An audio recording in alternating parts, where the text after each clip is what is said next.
الحمدللہ والصلاۃ والسلام علی رسول اللہ۔ قرآن کریم کی وادی کے یہ مسافر قرآن کریم کی آیات اور جملوں کو سمجھنے کے سفر پر ہیں۔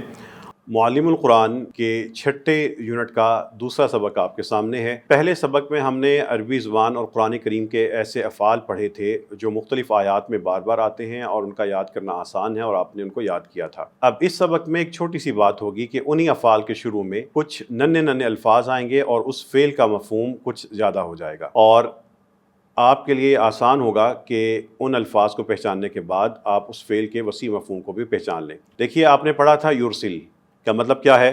بھیجتا ہے۔ یریدو کا مطلب کیا ہے؟ چاہتا ہے۔ اور یحبو کا مطلب کیا پڑھا تھا؟ پیار کرتا ہے، پسند کرتا ہے۔ اب ان کے شروع میں ایک چھوٹا سا لفظ آ جائے گا، لا۔ یہ لا کا مطلب ہوتا ہے نہیں۔ لا یحبو وہ محبت نہیں کرتا، لا یریدو وہ نہیں چاہتا۔ اب مجھے بتائیں جلدی سے کیا مطلب ہوگا لا یہدی؟ وہ ہدایت نہیں دیتا۔ اور لا یحبو وہ پیار نہیں کرتا۔ اب یہ جو سارے چارٹ کے اوپر آپ کے پاس جو پہلا پوائنٹ ہے، یہ آپ سارے کا سارا سمجھ چکے ہیں۔ مومل بتائیں، پڑھتے جائیں اور مطلب بتاتے جائیں کیا مطلب ہوگا ان وربز کا۔ لا یہدی وہ ہدایت نہیں دیتا، لا یحب وہ محبت نہیں کرتا، لا یرید وہ چاہتا نہیں ہے، لا یؤمن وہ ایمان نہیں لاتا، لا یستوی وہ برابر نہیں ہوتا، لا یملک وہ ملکیت نہیں رکھتا، لا یظلم وہ ظلم نہیں کرتا، لا یخلف وہ خلاف ورزی نہیں کرتا، لا یخاف وہ ڈرتا نہیں ہے، لا یموت وہ مرتا نہیں ہے، لا یغنی وہ کام نہیں آتا، لا یفلح وہ فلاح نہیں پاتا۔ اب دیکھیے، یہ سارے کے سارے وہی فعل حال تھے، اور شروع میں ایک منفی مفہوم کے لیے کہ وہ یہ کام نہیں کرتا، شروع میں کیا آئے گا؟ لا۔ اور لا یہدی وہ ہدایت نہیں دیتا۔ اور آپ نے پڑھا تھا کہ یہ جو پریزنٹ ہے ہمارے پاس فعل حال ہے، یہ فیوچر کے مفہوم میں بھی جاتا ہے، مستقبل کے مفہوم میں بھی جاتا ہے۔ تو لا یہدی کا دوسرا مطلب کیا ہو سکتا ہے؟ کہ وہ ہدایت نہیں دے گا۔ اچھا، اب اسی طرح دیکھیں، آپ نے مختلف فعل پڑھے تھے، جیسے یکذب جھٹلاتا ہے، یبدأ شروع کرتا ہے، یحیی زندہ کرتا ہے۔ یہ وہی فعل ہیں جو پہلے سبق میں گزر چکے تھے۔ انہی افعال کے شروع میں جب الذی آئے گا تو الذی کا مطلب کیا ہے؟ جو۔ اب بتائیے کیا مطلب ہوگا الذی یکذب؟ جو جھٹلاتا ہے۔ الذی یحیی؟ جو زندہ کرتا ہے۔ الذی ینزل؟ جو نازل کرتا ہے۔ الذی ینفق؟ جو خرچ کرتا ہے۔ اور الذی یرسل؟ جو بھیجتا ہے۔ الذی یؤمن؟ جو ایمان لاتا ہے۔ الذی یبدأ؟ جو شروع کرتا ہے۔ الذی یدعو؟ جو دھتکارتا ہے۔ اور الذی یصلی؟ جو داخل ہوتا ہے۔ الذی یقبل؟ جو قبول کرتا ہے۔ الذی یصلی؟ جو نماز پڑھتا ہے۔ اور الذی یشفع؟ جو سفارش کرتا ہے۔ یہ اب فعل جو ہے اس کے شروع میں صرف الذی آیا ہے، اور ذرا فعل کا مفہوم واسع ہو گیا ہے اور وسیع ہو چکا ہے، اور انشاءاللہ آگے جا کے آپ کو مزید یہ آیات بھی اسی کے ذریعے سمجھ آئیں گی۔ دیکھیں، ہم نے کچھ اور فعل پڑھے تھے، یعبد، یمشی چلتا ہے، یرید، یجادل جھگڑا کرتا ہے۔ اب ان کے شروع میں ایک اور لفظ آئے گا من کا مطلب ہوتا ہے جو یا جو شخص۔ تو من یرسل جو بھیجتا ہے، اور من یبدأ فاطمہ جو شروع کرتا ہے۔ اور من یخشا جو ڈرتا ہے۔ جو ڈرتا ہے۔ فاطمہ پھر بتائیں، من یخشا؟ جو ڈرتا ہے۔ اور ملائکہ من یؤمن؟ جو ایمان لاتا ہے۔ اور آخری لفظ ہے من یأمر۔ انس کیا مطلب ہوگا من یأمر؟ جو حکم دیتا ہے۔ من یأمر حکم دیتا ہے۔ دیکھیں، یہ جو چھوٹے سے الفاظ ہیں یہ انہی افعال کے شروع میں آ رہے ہیں جو آپ نے پڑھے تھے، اور آپ اس کے ذریعے اب قرآن کے نسبتاً بڑے بننے والے کتوں کو سمجھ رہے ہیں اور پھر آیات کو سمجھیں گے۔ یہی جو فعل آپ نے پڑھے ہیں، من کا ایک اور مطلب ہوتا ہے کون، اور جب آپ سیاق میں جائیں گے تو آپ کو سمجھ آ جائے کہ من کا مطلب جو ہے یا کون ہے۔ تو بتائیں اب کون کے مفہوم میں من یغفر کا مطلب کیا ہوگا؟ کون معاف کرتا ہے۔ اور من یخلق؟ کون پیدا کرتا ہے۔ من یملک؟ کون مالک ہے۔ اور من یتبع؟ کون اتباع کرتا ہے۔ اور من یحیی؟ کون زندہ کرتا ہے۔ من یدبر؟ کون تدبیر کرتا ہے۔ وہی افعال جو آپ نے یونٹ نمبر 6 سبق نمبر 1 میں پڑھے تھے، اس کے انہی کے شروع میں ایک لفظ اور آئے گا ما۔ دیکھیں، یرسل سے ما یرسل، ما کا مطلب بھی ایک مطلب یہ ہوتا ہے نہیں بھیجتا۔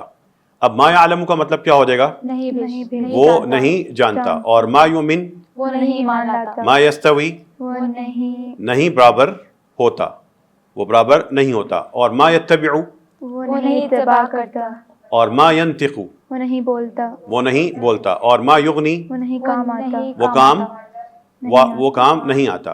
دیکھیے، یہ جو ہمارے پاس ہے ما کا ایک اور مطلب عربی زبان میں ہوتا ہے جو، ٹھیک ہے، جو یا جو چیز۔ اب بتائیں کیا مطلب ہوگا ما یخرج؟ جو نکلتا ہے۔ اور فاطمہ ما یعلم؟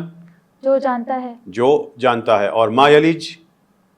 جو داخل ہوتا ہے، جو داخل ہوتا ہے، ٹھیک ہے، جو نکلتا ہے، جو داخل ہوتا ہے، جو اترتا ہے، یہ سارے کے سارے قرآن کے الفاظ ہیں. دیکھیں اسی طرح آپ نے پہلے تاکید کا ایک لفظ پڑھا تھا چھوٹا سا، یاد ہے؟ لحق، پہلے یونٹ میں آپ نے پڑھا تھا. لغفور کیا مطلب تھا؟ لا، یقیناً. وہی یقیناً والا لام یہاں پہ فعل کے ساتھ بھی آتا ہے.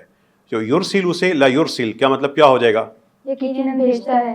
اب یحکم کا مطلب ہے وہ فیصلہ کرتا ہے یا حکم دیتا ہے، تو لا یحکم کا مطلب کیا ہو جائے گا؟ وہ فیصلہ کرتا یقیناً ہے. وہ فیصلہ دے. اور لا یعلم، یقیناً وہ جانتا ہے. لا یطغى، یقیناً وہ سرکشی کرتا ہے. سرکشی کرتا ہے. یبغی، یقیناً وہ زیادتی کرتا ہے. ٹھیک ہے. اب ایک اور لفظ انہی کے شروع میں آئے گا، انما.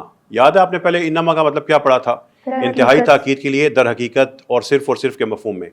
اب دیکھیں انما یدعو کیا مطلب ہو جائے گا؟ در حقیقت وہ بلاتا ہے. اور فانما یقول، تو در حقیقت وہ بولتا ہے. چلے ان سارے الفاظ کا مطلب فاطمہ آپ پڑھیں گی اور مجھے مطلب بتائیں گی. فانما یشکر، انما یفتری، انما یرید، کیا مطلب ہے قرآن کے ان الفاظ کا؟ انما یدعو در حقیقت وہ بلاتا ہے. فانما یشکر تو در حقیقت وہ شکر کرتا ہے. انما یرید در حقیقت وہ بلاتا ہے. یرید چاہتا ہے. انما یرید در حقیقت وہ چاہتا ہے. انما یأمر در حقیقت وہ حکم دیتا ہے. انما یخشی در حقیقت وہ ڈرتا ہے. فانما یجاہد تو در حقیقت وہ جہاد کرتا ہے. چلیے باقی حصے کا آپ بتائیں گے مومل بلند آواز سے. فإنما یقول تو در حقیقت وہ کہتا ہے. انما یفتری در حقیقت وہ جھوٹ کرتا ہے. فإنما یبخل در حقیقت وہ بخل کرتا ہے. انما یتذکر در حقیقت وہ نصیحت حاصل کرتا ہے. فإنما یہتدی تو در حقیقت وہ ہدایت پاتا ہے. ٹھیک ہے. دیکھیے اسی طرح آپ نے پہلے بھی ایک لفظ پڑھا تھا کذالک، یاد ہے کذالک؟ Yes, sir. اسی طرح وہ لفظ بھی انہی افعال کے ساتھ شروع میں آئے گا. اب یرسلو وہ بھیجتا ہے، کذالک یرسلو کا مطلب کیا ہو جائے گا؟ اسی طرح وہ بھیجتا ہے. تو کیا مطلب ہوگا؟ کذالک یحیی، اسی طرح وہ زندہ کرتا ہے. اور کذالک یجزی، اسی طرح وہ جزا دیتا ہے.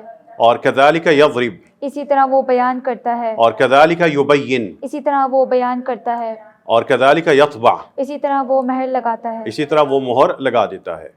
ٹھیک، تو یہ ہمارے پاس ایک اور لفظ ہے جو شروع میں آتا ہے. اور دیکھیں قرآن کا جو فعل کا مطلب ہے تھوڑا وسیع ہو جاتا ہے. اور دیکھیں یہ جو فعل حال ابھی آپ پڑھ رہے تھے ان کے شروع میں ہی آئے گا کانا. اب یرسلو سے کانا یرسل کا مطلب ہو جائے گا بھیجتا تھا، وہ یہ کام ماضی میں کیا کرتا تھا. اب بتاؤ کانا یقول کا مطلب کیا ہوگا؟ آپ دونوں بہنیں بتائیں.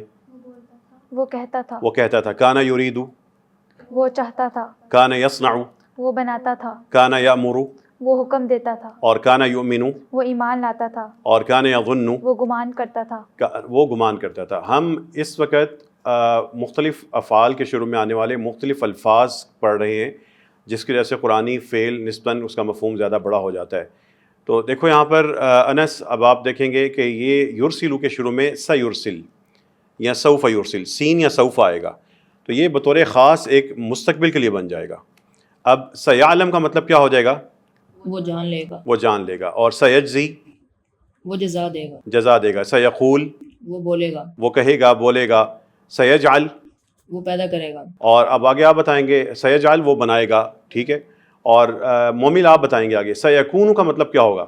سیکون وہ ہوگا. سیرا وہ دیکھے گا. سیصلا وہ داخل ہوگا. سوف یدعو وہ پکارے گا. سوف یصلا وہ داخل ہوگا. چلیے مزید ایسے لفظ جو فعل کے شروع میں آتے ہیں اور فعل کا نسبتاً وسیع مفہوم ہو جاتا ہے، اس میں سے ایک ہے یوم. یوم یرسل، جس دن وہ بھیجے گا. ٹھیک ہے. اب بتائیں ملائکہ کیا مطلب ہوگا؟ یوم یکون، جس دن وہ ہوگا. اور یوم یقوم، جس دن وہ کھڑا ہوگا. یوم یتذکر، جس دن وہ یاد کرے گا. اور یوم یفر، جس دن وہ بھاگے گا. اور یوم لا ینفع، جس دن وہ نہیں نفع دے گا. ہاں، جس دن وہ نفع نہیں دے گا، کام نہیں آئے گا. اب یہاں پر فاطمہ آپ بتائیں گی کہ یرسلو کے شروع میں کیا لفظ آیا ہوا ہے؟ یومئذ. یومئذ، تو کیا لفظ بن گیا پورا؟ اس روز بھیجے گا. اس روز بھیجے گا. تو کیا مطلب ہوگا؟ یومئذ یخسر، اس روز خسارہ اٹھائے گا. یہ خاص طور پہ قیامت کے بارے میں قرآن کا اسلوب آتا ہے. یومئذ یتذکر،